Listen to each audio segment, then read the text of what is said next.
Hey, what's up guys? Kane here with XBLA fans, and I'm here to give you a quick taste of Hero Defense. Now, Hero Defense is brought to us by Head Up Games. It is kind of like a, it's more or less a tower defense game. I don't want to call it an action tower defense game because honestly, that's not really what it feels like to me. You're not really going to be kind of moving around too much. It's mostly just going to be you kind of move your units from where you want them to be. So, it's this weird little mix of RTS and tower defense. But in my opinion, personally, I'm not so sure how well it's balanced. So we'll get into that in a little bit. I'm just going to kind of give you guys kind of an overview of the actual game itself. So you're going to have different heroes that you're going to be able to control. You've got, kind of your typical Van Helsing style character. You've got one that, is going to throw holy water. It's kind of like a priest. You've got this girl who throws fireballs. Reminds me of Andy from League of Legends. And that's kind of how you're going to play the game, is you're going to put them in a spot, and then you're going to typically kind of line them up to where they can kind of combo with each other a little bit. And then you're going to just kill units. A lot of this game, you're going to be playing it by using just the right trigger button to speed things up. Because in general, you're either going to be really strong and able to just take out everything quickly, or you're going to be kind of weak. And if you're kind of weak, the game kind of expects you to go back and regrind some levels. In fact, that's how this clip is going to end at the end of this. Is it literally tells me, hey, you can no longer advance any further in this game. You need to go back and replay the levels you've already beaten at a higher difficulty now. So, I mean, for me personally, that kind of drives me nuts. It's not a gameplay mechanic I personally like to see. It's not unrealistic to see by any means, so it's not like it's something I can sit back and say, oh man, that shouldn't be here. It's just kind of giving you a little bit of a warning that that's what you're in store for, People use the term mobile game a lot, and it normally drives me nuts. But in this instance, this very much does play like a mobile game. And I don't mean that to say the game is bad. I mean that to say that a lot of the gameplay mechanics kind of fit how I'd want to play if I was playing in a 2 to 5 minute burst. So in general, these levels are fairly quick. A lot of it can be done by just putting your units in a place and kind of AFKing. You're not really going to have to do a ton of, micromanagement here. They call it an RTS hybrid, tower defense game. Not so much on that, in my opinion. Just in the sheer sense of, I don't really feel like there's that much being asked of the player that requires them to actually do anything. In general, you may have to move your units a couple times just because they start to run out of range. But the levels are typically big enough that that's not even a big hassle. You just kind of move them around. There are some active items. Sometimes you'll get like a bonus if you don't use stuff like that. It just kind of depends on the level you're on. There's a lot of different things that could be going on. There are bosses, and they're pretty strong at times. They can be a little annoying to take out. If you notice here, they're actually gonna, keep me from getting a perfect round here by one guy. Largely because that boss continues to spawn skeletons the whole way through. And that's kind of his thing. So as you play through, you're gonna kind of have to, continue to unlock things, continue to level your characters up. The character customization is not as deep as I'd kind of hope, in the sense of, typically, there's not that much you can really spend your points in. You either max out everything that's available to you at the time, or you just wait. There's not really a question of, okay, do I keep going hard in this one skill or this other skill? It's really, you have enough points to kind of do everything. But you can't really continue to level them up until you upgrade that facility more, which is going to take you playing the game a little bit more. So a lot of the game is going to be continue to play stuff and just continue to grind it out a decent bit. So largely that's what you're going to be in store for with this game. It's got a decent bit of content. I can't really complain on that front at all. So if what you're seeing looks like it would be something you'd enjoy, by all means, you'll probably enjoy it. I haven't really had any big complaints with the game.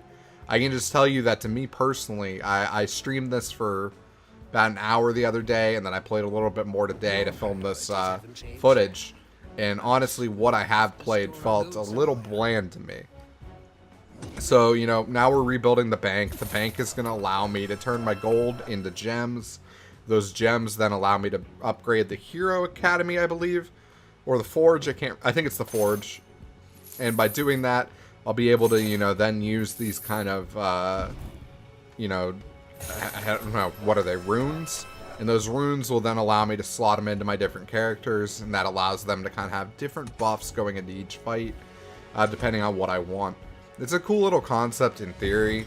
I think it's a little hard to kind of navigate in a sense because of just the way the UI is designed. It kind of drove me nuts when I had to continue to hit the back button to then be able to read each individually, kind of. It wasn't exactly something that just hovered when I hovered over them, so you can't really tell what these are until you hit that back button.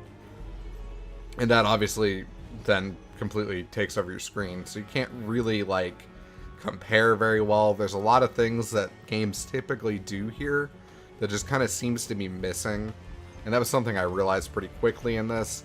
If you have a certain amount of runes of a certain type, you can then, you know, merge them up into where they become a stronger version of that. That's pretty convenient. But in general, because this was so annoying to navigate, like, I honestly haven't really wanted to focus on it too much. This is one area that I feel like I did have some issues, kind of in a sense. It just didn't seem like it was optimized for console. So take it with a grain of salt. But this is not an area that I felt was a strength for the game by any means. We'll jump into some more gameplay in a couple seconds and let you guys check that out. I believe there's at least one more level I can do before the game tells me I need to go, you know, replay all the old stuff. But here's what I meant by the hero upgrades. As you can see, I've kind of more or less got everything upgraded that I can at the moment. The only real thing I could do is continue to upgrade my academy to where my academy was even stronger, and that would allow me to then, you know, get that extra point in a specific skill.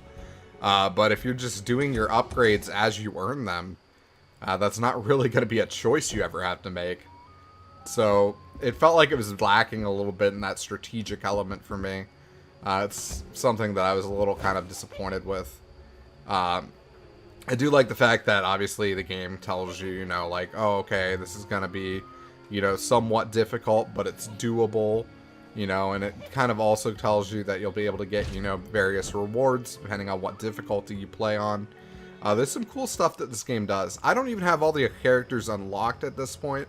Again, this is a fairly early impressions on this video. This is not meant to be a review by any means, so do not take it as one. This is just largely how I feel about the game after, you know, the first hour or two that I have played it. And I would just personally say that with the amount of time I put into this game, it isn't a game that's really stuck out to me. It's not one that I'd, like, highly recommend by any means. Like, if it looks like fun to you, I do genuinely think you'll probably enjoy it. There are some things I haven't mentioned, like the fact that the characters do kind of have team-up bonuses. Every once in a while, there'll be, you know, an area where you can put them in a shrine, and that shrine will give them a bonus as well. You've also got some stuff you can use, like the villagers will come, you know, rampage through, and they'll destroy every enemy on the level. That's also pretty convenient. Each of the characters can also do this kind of charge up momentarily that'll allow them to, you know, shoot quicker or, you know, more damage, all that type of stuff. There's just some different bonuses you can add in. A lot of this game for me becomes pretty quickly just hitting that R button, trying to speed it up so that I can get to the next area. Because you're either really, really strong or gonna struggle. It's not one of those things where I felt like I'm struggling because of my own skill. I'm struggling just because I haven't grinded enough, you know, and that's where this game kind of loses me. And I mean, that's where most games like that lose me. It's something I'm well aware of. That's why I'm letting you guys know, because you may not have that issue, and it may be one of those things where you're like, I don't mind. I'll grind. And, you know, some people are more willing to do stuff like that. But, yeah, this is largely the gameplay you're going to get out of this game. There's not really too much that you're going to see that's that different from what you're seeing here. You will continue to grab loot, and sometimes you'll have, you know, enemies come through that are, like, basically just literally, I think it was a coffin full of loot. you know, just full of money. There will eventually be different paths. This is green and yellow.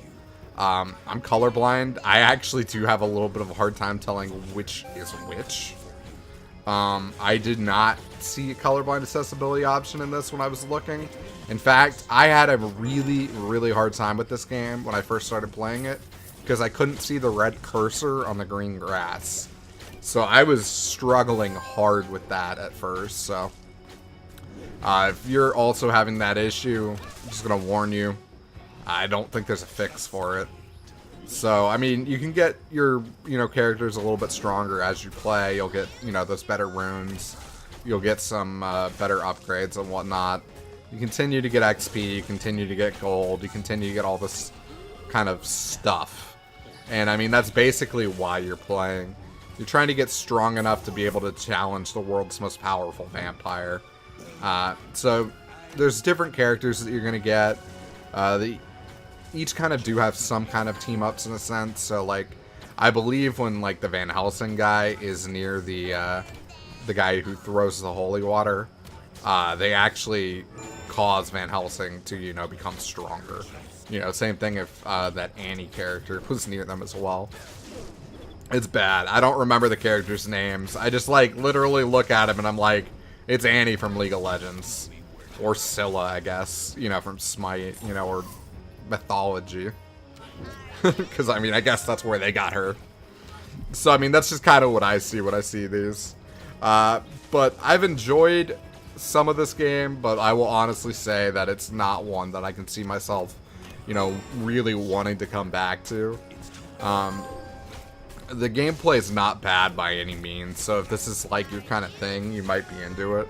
But I feel like I've just played better tower defense games at this point. And the fact that, you know, moving my towers, more or less, doesn't really feel like gameplay to me. Because, I mean, that's largely what I'm doing, is just moving the tower from point A to point B to point C, and continuing to do that. And to me, that's just not enough. And again, when I mentioned that this felt a little mobile-esque to me, this is the kind of stuff I'm talking about. Just the fact that when you get to an area, the game literally tells you, hey, you can't progress past here. You need to go back and just grind stuff out. And that to me is something that, like, I don't really mind when I see it on a phone game, because, you know, those are, at least to me, kind of seen as like a time waster game. To me, when I sit down at a console and stuff, I kind of don't like to see stuff like that. So for me, at least, that kind of turned me off really hard.